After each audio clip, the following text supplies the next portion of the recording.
새해 복 많이 받으세요. 금요교대 때 전해드린 것처럼 오늘부터 오늘 신년주일이고 마지막이 12월 마지막이 송년주일인데 40회에 걸쳐서 주일 예배 사도행전 말씀을 나눕니다. 중간에 우리가 이제 그 고난주간도 있고 또 부활절도 있고 또 절기들이 있죠, 그렇죠? 그리고 여름에는 또 이제 휴가 기간이 하절기가 있으니까 이런 기간을 한 12주 빼놓고 우리가 금년에 상당 시간을 우리 사도행전을 가지고 말씀을 나눕니다. 전국의 일부 교회들이 사도행전 설교에 지금 금년에 동참하고 있습니다. 물론 목사님마다 설교는 다 달라요. 다 다른데 이렇게 이제 전국의 일부 교회가 사도행전은 40주간 설교하는 이유는 금년 9월 하순에 인천 송도에서 로잔 세계대회가 있습니다. 로잔이라고 하는 스위스에 있는 도시 이름인데 오래전에 이 복음주의 교회들이 모여서 회의를 결성했어요. 그리고 목적은 순수한 전도 운동을 위해서 이제 정치 그룹이 아니고 어떤 이 조직이 없습니다. 순수하게 이제 교회에 전도 운동을 해서 일어난 이 단체가 되는데 이번 한 20년 만에 또 이 세계대회가 마침 또 우리 한국에서 열리게 되었습니다. 한국 교회의 변화를 꿈꾸면서 이제 우리 몇몇 목회자들이 이제 시작을 해가지고 지금은 전국 네트워크를 가지고 우리 지금 포항에는 영천, 영덕 이렇게 해서 3개 시군이 해서 제가 이제 리더가 되어서 우리 수요일 아침마다 말씀을 나누고 물론 설교는 각기 다르죠, 그렇죠?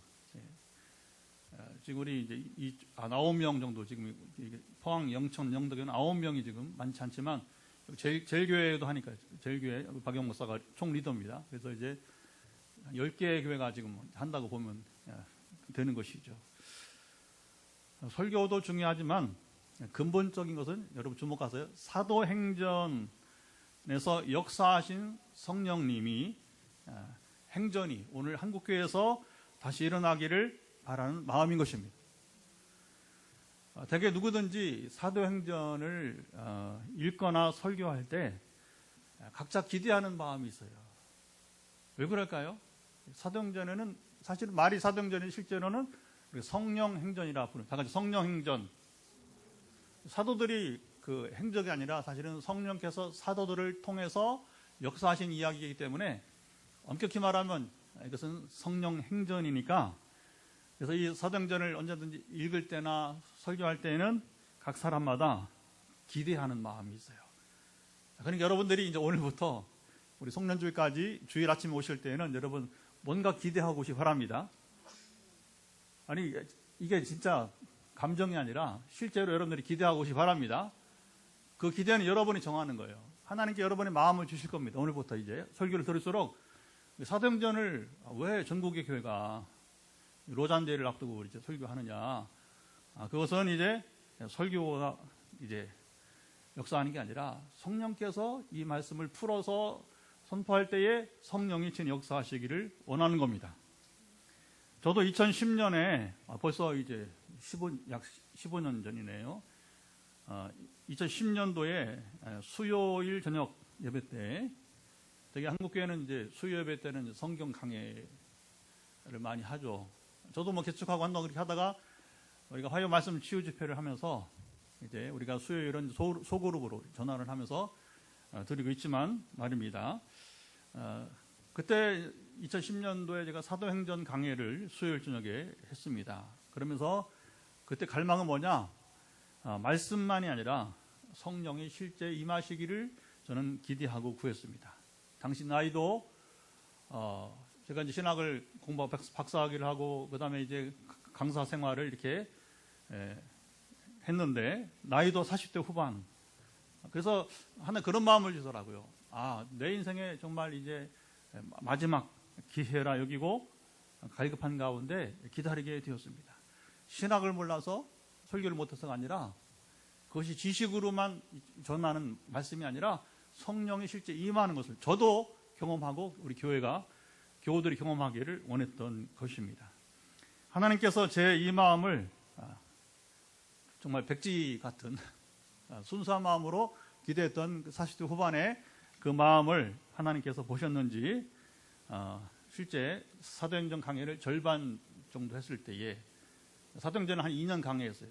그중에 한 1년쯤 지났을 때 2010년 봄에 저에게 먼저 방언부터 임해서 다양한 성령 역사가 임하는 경험을 했습니다. 물론 교회에 교우들이 치유가 일어나고 교우들도 방언을 받고 여러 가지 이제 일들이 성경대로 사도행전대로 역사가 일어나기 시작했던 것입니다. 이 경험이 제 삶의 터닝 포인트, 전환점이 되었습니다. 중요한 것은 이례적 경험이 아니라 지금까지 성령의 역사하심이 15년째 이어집니다. 자, 이번에는 주중 예배가 아니라 사실 처음에는 제가 그러면 우리 금요일 저녁에 할까 이렇게 생각을 했어요. 그러나 하나님이 제 마음을 바로 잡아주었어요. 아무래도 금요일보다는 주일날 우리 교우들이 더 나오니까 이것은 소수만이 교회 또 일부만이 감당할 것이 아니라 전 교우들이 함께 경험하고 누리기를 원하는 마음인 것입니다. 그래서 우리가 주일 예배의 말씀을 나누면서 교회를 친히 세우시는 성령님의 여러분 행전을 기대합니다. 포항 빛내리 교회를 어쨌든 7년 전에 개척을 하게 하시고 세우는 이 과정들이 성령님이 친히 세우시는 과정이 되기를 바라는 것입니다. 우리 교회는 개척하고 짧은 시간 안에 생각지 않은 성전 이 교회 건축을 허락해 주셨습니다.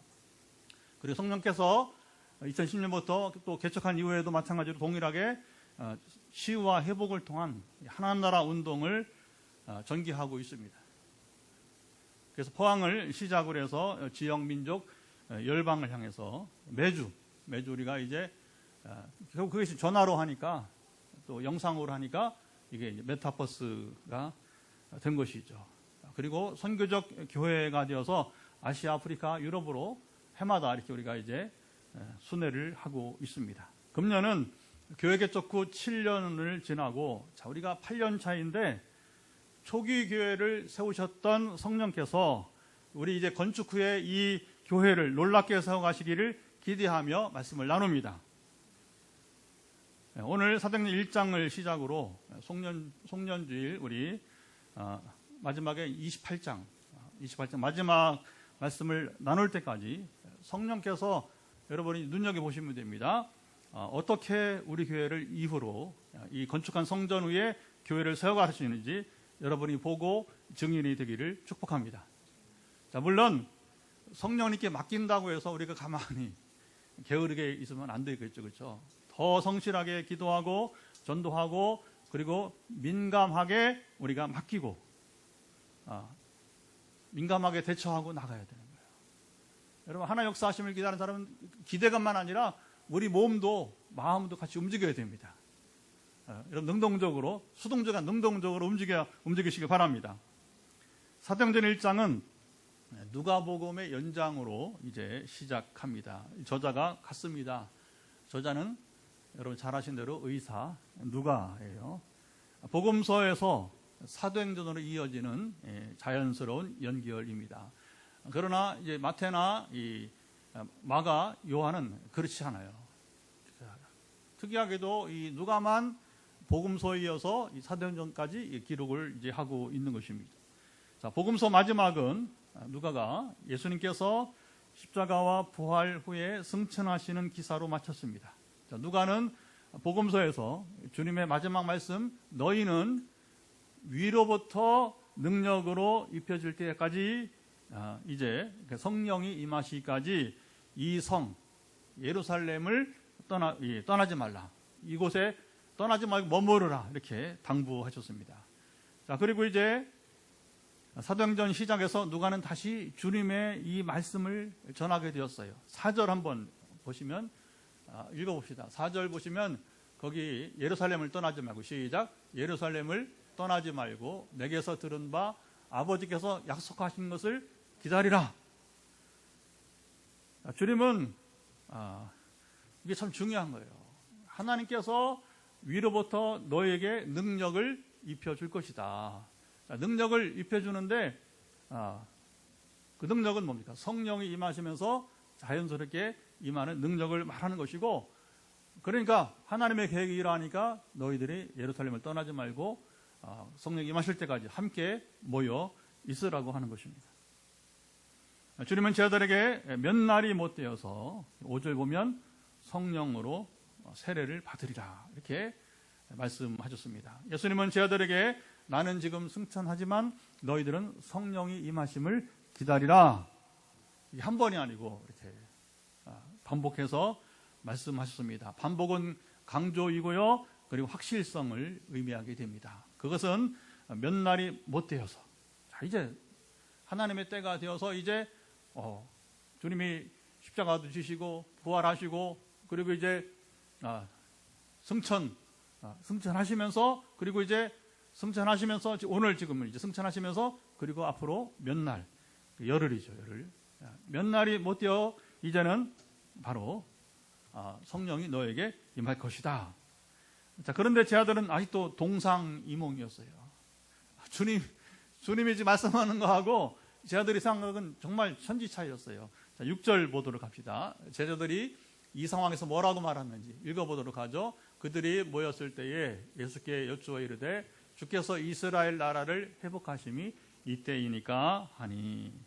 제 아들은 주님의 십자가와 부활을 경험하고도 여전히 주님이 무엇을 말씀하시는지 깨닫지 못했어요.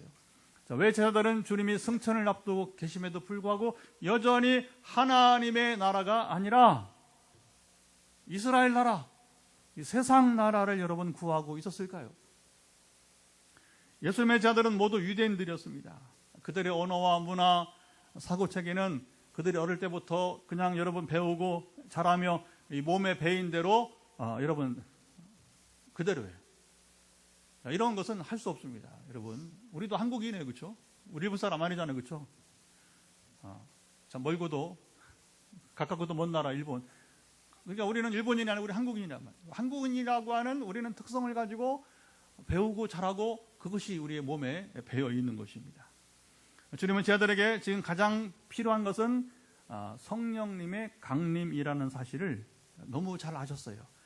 제자들이 이것을 잘 기억하고 준비할 것을 거듭해서 당부하셨습니다. 그런데 승천을 바로 앞둔 주님 앞에서 제자들이 한 말은 바로 이스라엘 나라, 자기들 조국의 바로 회복, 로마로부터 해방이었을 뿐입니다.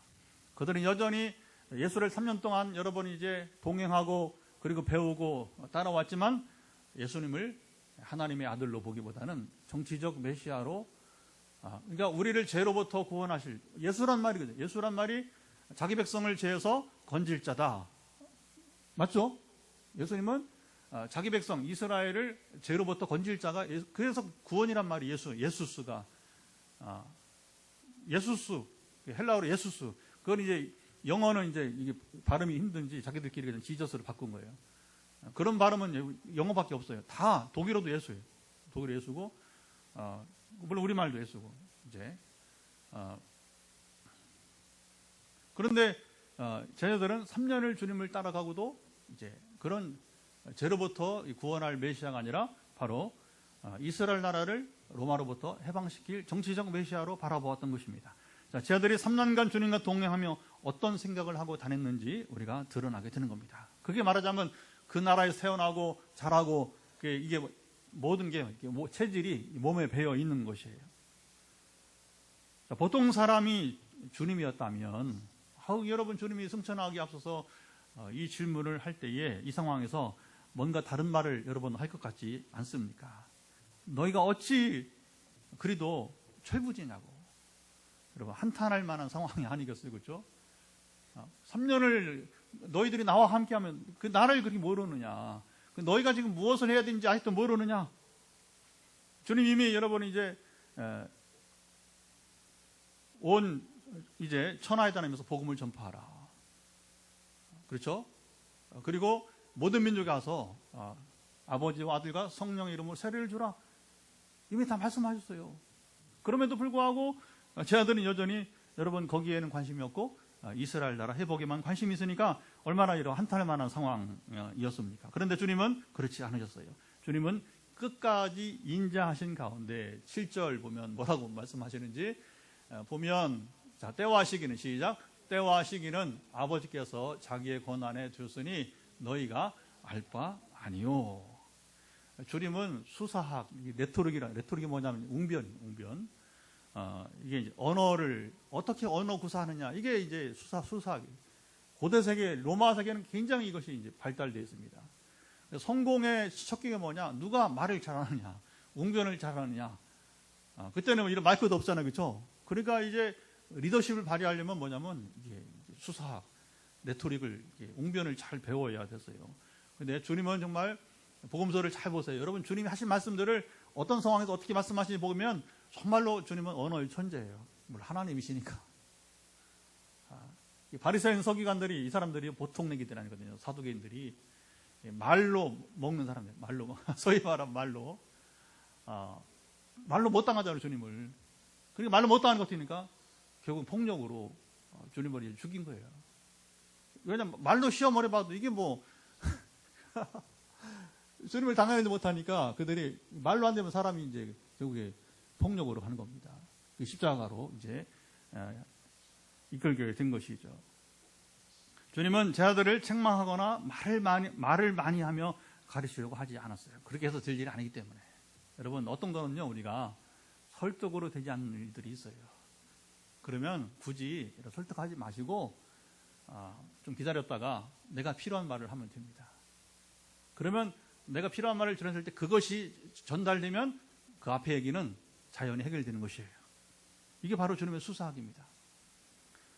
단지 주님은 얘들아, 그 문제는 하나님의 권한이야 하고 일축하셨습니다. 그 얘기 더 안 합니다. 예수님은 제 아들에게 이스라엘 나라 이야기를 하지 않고 8절 이렇게 말씀하고 있죠. 한번 우리가 잘 외우는 말씀입니다. 다 외우는 말씀. 시작. 오직 성령이 너에게 임하시면 너희가 권능을 받고 예루살렘과 온 유대와 사마리아와 땅까지 이르러 내 증인이 되리라 하시니라.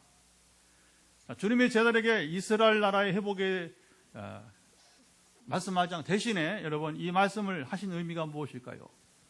자, 오순절 성령 강림 사건은 제자들의 삶에서 대단히 중요한 갈림길, 전환점이 되었습니다. 예수님은 이 사실을 너무나 잘 알고 계셨어요. 이전에도. 우리는 사건을 겪어야 아하 하는데 예수님은 예수님은 천년이 하루밖에 안 돼요. 예수님에게 하나님이시니까. 우리는 내일도 몰라. 그렇죠? 여기 이제 여러분 차이가 있는 거. 주님은 이미 다 아신 거예요. 다 아신 거. 그래서 부활로 승천하시기 전에 주님은 집중적으로 제자들에게 너희는 이제부터 성령을 기다리라. 너희들이 흩어져 있지 말고 예루살렘에 모여서 성령께서 강림하시길 기다리라. 이제 그날도 며칠 남지 않았다 말씀하셨습니다. 자, 주님이 제자들에게 말씀하신 대로 열흘 후에 성령이 임하셨어요. 오순절 성령 강림. 왜 오순절이냐? 주님이 부활하시고 50일째 되는 날이에요. 40일은 제자들과 함께 부활하시고 제자들이 부활을 확신하도록 이렇게 만나주시고 때로는 일부러 제자들이 보는 앞에 음식을 먹기도 하고. 왜냐하면 이게 유령이 아니다. 주님 부활의 몸을 입고 계신 분이다. 할렐루야. 그래서 혼자 있을 때, 둘이 있을 때, 또 뭐, 10명이 있을 때 막 이렇게. 도마 없을 때 10명이잖아요. 그죠? 그러다가 도마가 또 있을 11명이 또 모일 때 이렇게 해서 한 번, 두 번, 세 번, 네 번, 여러 차례 반복하니까 제자들이 이건 더 뭐 부정할 수 없는 거예요. 주님은 부활하셨다. 그는 유령이 아니라 우리가 어떤 환상으로 임한 게 아니라 주님은 실제로 부활하셨다. 확실하게. 그리고 이제 승천하시고 그들로 하여금 이제 기다리라 하시면서 실제로 며칠이 몇 날이 못 돼요. 그 몇 날이 열흘. 그래서 부활 후 50일이기 때문에 오순절. 예수님께서 약속하신 성령이 강림하시기까지 제자들은 철부지요 그리고 오합지졸이었습니다. 예수님은 제자들이 이렇게 부족하고 연약함을 아시고도 가르치고 그리고 양육하시기를 그치지 않으셨어요. 보통 선생님들 같으면 다 포기했을 것입니다. 여러분 그렇잖아요. 가르침이랑 또 이게 먹혀야잖아요. 수용성이 있어야 될 거 아니에요. 그렇죠? 사람들은 그래요. 사람들은 내 말이 먹히지 않으면, 내 말이 설득되지 않으면, 내 말이 전달되지 않으면 포기합니다. 그런데 정말 주님은 얼마나 미련한 스승이냐면, 애들이 뭐 듣든 말든 이제 이게 중요합니다. 지금 이해를 하든 그걸 이게 소화가 안 돼서 토하든 관계없이 막 먹이시는 거예요. 막 먹이시는 거예요. 왜 그랬을까요? 주님에게는 대안이 있었기 때문입니다. 성령이 임하신 후에는 제자들이 그동안 말씀하신 모든 것을 기억을 하고 깨닫게 될 것이다. 그들이 깨달은 후에는 비겁하고 유력한 제자들이 아니라 이제는 강력한 하나님 나라의 군대가 될 것을 주님은 여러분 아셨던 것입니다. 이것은 오늘도 적용할 수 있는 것입니다. 여러분, 우리가 평상시에 말씀이나 신학을 잘 배워두면 그것을 제대로 깨닫는 날이 여러분 올 것입니다. 저도 그랬어요. 제가 신학을 20년 공부해도 성령님을, 물론 내 안에 계신, 내재하시는, 내 안에 거하신 성령은 계시지만 성경대로 역사하는 성령님을 신앙상 30년에도 만나지 못했어요. 그런데 그러면 그 30년 세월이 헛되냐? 그렇지 않아요. 그 30년이 있었기 때문에 여러분이 이제 성령이 임하셨을 때에 제대로 된 신학이 되는 거예요. 제대로 된 여러분 그동안 제 공부와 저의 인턴십, 소위 말하면 여러분이 이제 수련이 됐던 것입니다. 할렐루야. 그걸 지금 쓰는 거예요. 우리 동기들 단톡에 우리 신대원 졸업생들이 300명 지금 그때는 많이 또 뽑았어요. 근데 그 중에 지금 한 100명 가까이가 200명은 어디 갔는지 따로 놀고 100명은 같이 이렇게 교제하는데 가끔 제가 소식 올리면 저를 알잖아요. 1991년도 신학대학을 만났으니까 세월이 그죠? 지금까지 30년 넘은 세월이니까 이제 벌써 4년 이렇게 세월이 가고 있어요. 만난 지가. 그러니까 뭐냐면 이제 저를 잘 하니까 신목사를 하나님께서 그동안 연단하신 것이 오늘 쓰시려고 하는구나. 제 나이에, 제가 올해 해갑인데 제 나이에 이렇게 여러분이 이제 지역을 넘어서 활동한 사람들이 많지 않아요.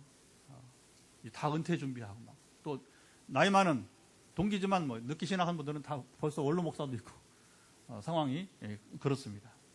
자, 예수님은 이 말씀을 제자들에게 미리 해주셨습니다. 요한복음 14장 26절 보혜사 곧 아버지께서 내 이름으로 보내실 성령 그가 너에게 모든 것을 가르치고 내가 말한 모든 것을 생각나게 하리라. 우리가 아이들을 가르치잖아요. 지금은 우리 유아실에서 애들이 예배를 안 드리고 놀고 있지만 그러나 이따 1시 예배를 드리거든요. 그러면 아이들이 안 듣는 거 같죠? 절대 그렇지 않아요. 여러분 우리 전에 제가 목회 경험해 보면 교회 와서 다른 생각하는 것처럼 보이죠? 그렇지 않더라고요. 사람은 다 듣기 마련이에요. 그래서 교회만 나와도 결국은 다 듣기 마련인 것입니다. 할렐루야. 예배 참여한 자와 참여하지 않은 자는 엄청난 차이가 있어요. 왜냐하면 참여한 자는 들으니까 어쨌든 간에 흘려버려도 들어요. 그런데 그 사람에게 언젠가 성령이 임하시면 똑같은 거예요. 똑같은 거. 전에 교회에서 목사님이 설교할 때 말씀하신 것이 여러분 기억이 나는 겁니다. 성령께서 기억이 나게 하십니다. 목사님들은 전에 신학교에서 어느 교수가 그렇게 막 열변을 토하면서 가르치고자 했던 여러분 그 신학 내용이 생각이 나는. 저도 그래요. 저도 모든 건 아니지만 어느 교수가 특별히 그 당시에 영성을 저렇게 그때는 이해를 못해요. 영성이 저렇게 폭넓은 것인가. 그러나 사람은 그렇게 배워두면 나중에 거기에 성령이 임하시면 깨닫게 되고 생각나게 하시고, 그리고 요한복음 16장 13절 진리의 성령이 오시면 그가 너희를 모든 진리 가운데로 인도하시니, 이거 지금 성령이 오시면 우리를 진리 가운데로 여러분 인도하시고 그가 스스로 말하지 않고 오직 들은 것을 말하면 장래 일을 너에게 알리시리라. 우리가 미래를 어떻게 대비하는지 여러분 가르쳐 주시게 되는 것입니다. 오순절 성령이 강림하시기 전에는 심지어 주님이 부활하고 승천하시기 직전에도 제 아들은 옛 생각에서 벗어나지 못했어요. 그들이 주님이 승천하시기 전 할 수 있는 질문은 겨우 이스라엘 나라를 회복하실 때였습니다. 그건 이게 자연적인 거예요. 그들 그때까지 배우고 들은 것은 아까 제가 몸에 뱄다. 몸에 뱄 것은 바로 그거밖에 없었기 때문에 제 아들은 유대인들로서 민족주의적 자세, 소위 내셔널리즘에서 벗어나지 못했던 것입니다. 자, 이 말씀은 성령님이 우리에게 실제 강림하시기까지 우리의 옛습관, 옛생활, 여러분 사고방식, 고정관념 등이 바뀌지 않다는 사실을 여러분 전해주게 되는 겁니다. 그런데 여러분 성령이 우리에 오셔야 되는 거예요. 그러면 어느 순간에 내가 이렇게 살면 안 된다. 옛생활, 옛습관을 떠나는 거예요. 그리고 자연히 친구가 바뀝니다. 친구가 바뀌는 거예요. 저의 지금 이렇게 SNS 친구들은요, 다 교회, 일반 세상인들은 제가 전도하려고 관계를 맺은 사람 빼놓고는 없어요.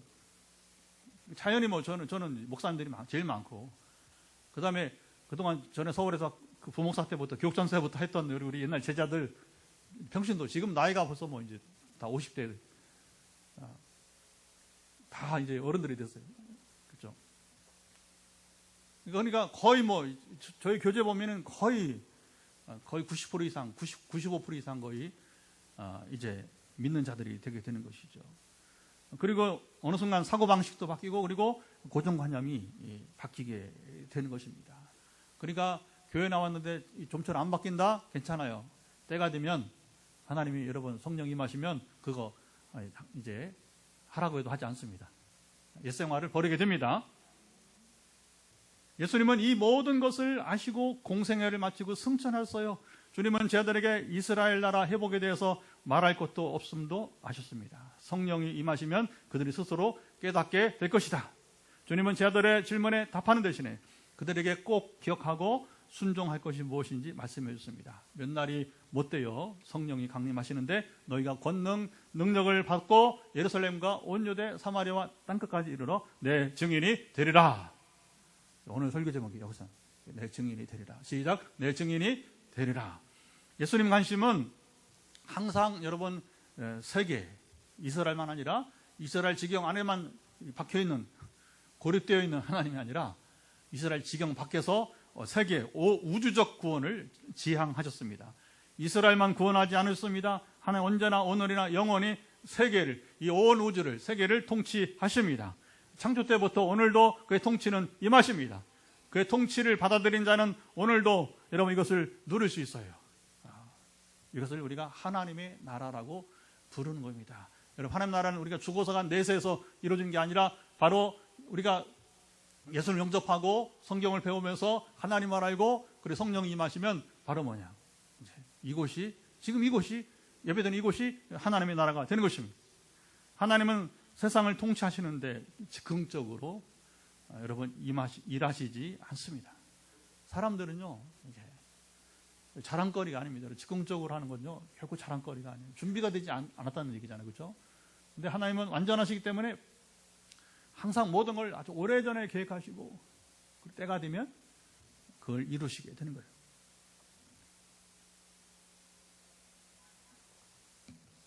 젊은 여자 하박국이 세상을 보니 답답합니다.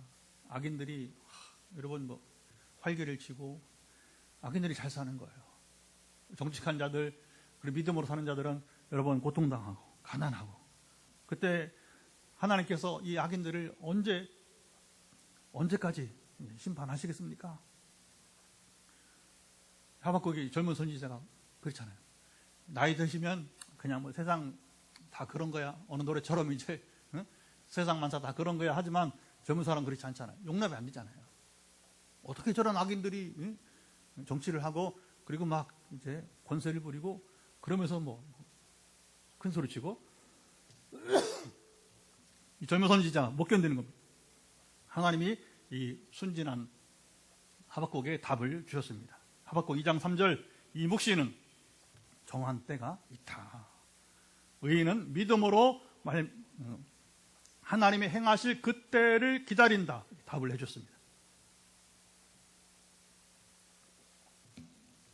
예수님의 공생의 십자가와 부활, 승천날까지 모든 일들은 여러분 즉흥적으로 된 것이 아니라 하나님 오래전에 계획을 하시고 그리고 정한 때에 주님이 십자가도 지시고 부활도 하시고 그리고 승천하시게 된 것입니다.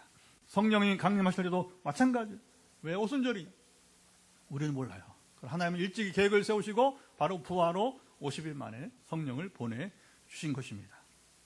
주님은 제자들에게 그때가 몇 날이 남지 않았다고 말씀했습니다. 주님은 이제 마음 놓고, 이게 중요합니다. 주님이 마음 놓고 승천하실 수 있었습니다. 이전에는 제자들을 남겨둘 때에 우리가 흔히 말하는 것처럼 어린아이를 물가에 두는 것처럼, 어린아이 물가에 넣으면 어떻게 됩니까? 이거 큰일 나는 거죠. 불안한 겁니다. 그렇게 사실은 신뢰하지 못했습니다. 하지만 성령이 임하시면 제자들이 전혀 다를 것을 주님은 아셨어요. 제자들이 성령이 강림하시면 변화되고 주님이 짧은 공생애 동안 하시지 않은 세계 복음화를 주님이 아니라 바로 제자들이 감당하리라고 여러분 이제 주님 믿으신 것입니다. 그리고 그들에게 위임해 준 겁니다. 커미션이라는 커미션. 근데 영어로는 뭐냐면 보통 위임, 보통 커미션이 아니라 the greatest, 가장 큰 위임을 여러분 주신 것입니다. 그것이 여러분 잘 아는 마태복음 28장 18절 20절이에요. 오늘 8절과 더불어서 주님이 주신 대사명, 대위임령인 것입니다. 바로 예루살렘과 온 유대와 사마리아와 땅까지 이르러 복음을 전하라. 제가 2012년, 성령 2010년이 막 2012년부터 수마트라에서 와달라고 해서 2012년부터 지금 이제 코로나 때 2년 반 빼놓고는 계속 하나님이 이제 선교 신학대학을 중심으로 해서 이제 순회를 시키고 있어요. 근데 재미있는 것은 9번을 아시아만, 맨날 인도네시아 수마트라, 그다음에 태국의 치앙마이 북부 지역, 그다음에 다시 또 인도네시아 동부 지역 이렇게 와달라고 하니까 와달라고. 근데 재미있는 것은 10번째 되니까 어디를 하면 하나님이 갑자기 저 유럽으로 터키와 불가리아 현지인 교회 부흥회를 이끄시더라고요. 그러더니 이제 11번째 되니까 다시 아프리카로 탄자니아, 재작년이지 벌써 이제.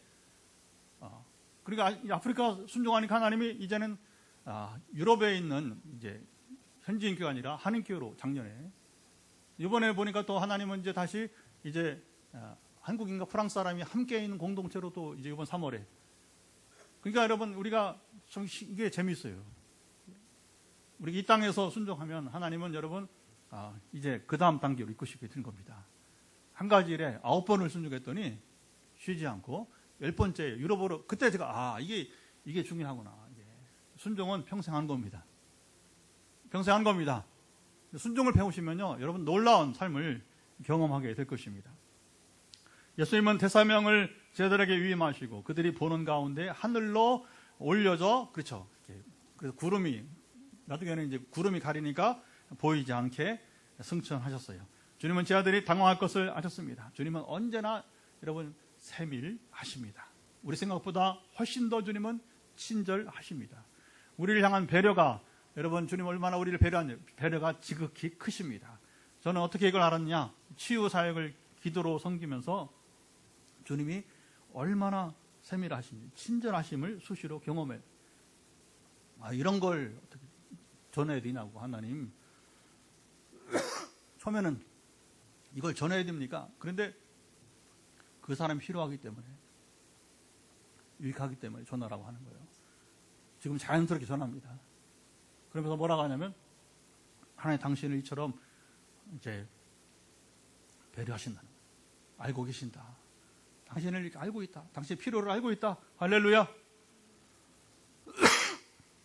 주님은 승천하시면서 제자들에게 두 천사를 메신저로 보냈습니다. 11절 한번 읽어보도록 할까요?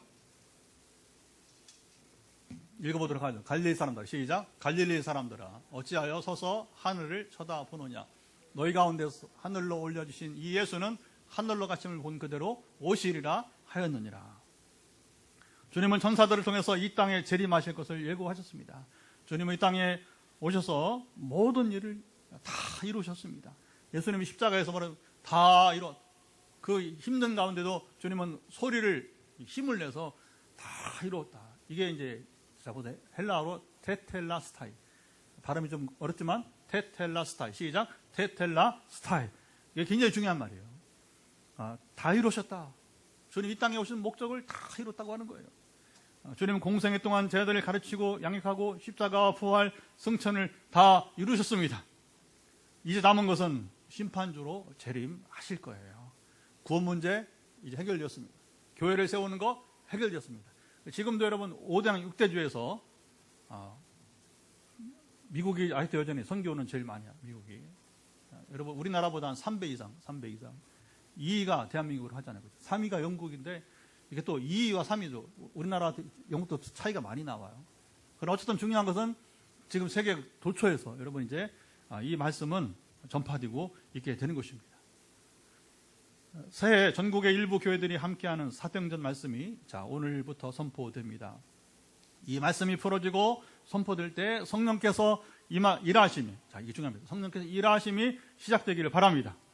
성령께서 일하시기 위해서 오늘 예수님이 예고한 말씀과 같이 성령이 우리 모두에게 임하시길 바랍니다. 그리고 성령 임하실 때 권능을 여러분 받고 증인이 되시기를 간절히 바랍니다. 오늘 본문의 제자들과 같이 우리가 할 일은 지역, 민족, 열방, 땅끝까지 이르러 바로 주님의 증인이 되는 것입니다. 저는 2010년 이후 지금 15년째 성령님을 통해서 주시는 다양한 역사를 경험하며 하나님의 일하심을 여러분 봅니다. 그런데 사람들은 자신의 현실적인 목적만 이루기를 원해요. 성령이 임하시고 권능을 경험하기 원합니다. 하나님의 긍휼력에서 성령님이 임하여 자신에게 치유와 회복을 경험하는 그 간절한 마음이죠. 그래서 또 하나님께서 그들에게 이런 경험을 하게 하는 이들을 15년 동안 많이 보았습니다. 하지만 이후 증인이 되는 삶에 대해서는 별로 관심이 없어요. 그때 제가 이렇게 마음이 힘들어져요. 마음이 힘들어져요. 그동안 기도한 세월이 얼마인데. 여러분, 보통 암 환자들은 1년 반, 최소한 1년 반 이상 기도합니다. 1년 반. 그 마지막에 이제 암세포가 싹 사라지고, 우리 춘천의 권사님은 지금 4년, 5년째 기도하는데, 3년 만에 간경화가 살아요, 간경화가. 그전에는, 이게 되나, 이게. 사람 생각으로. 근데 3년이 넘어가니까 간경화가 사라지더라고요. 근데 재미있는 것은 그 간경화가 이제 의사가 당신 더 이상 간경화 아니라고 판정하기 전에는 악화됐어요. 그런데 그 악화됐다고 하는 상황에서 오히려 당신은 더 이상 이제 검사가 한 번, 두 번 반복됐어요. 왜냐하면 이상하잖아요. 악화됐다는데 어떻게 낫습니까? 그러니까 그 권사님이 믿음으로 반응하는 거. 하나님이 하셨구나. 할렐루야.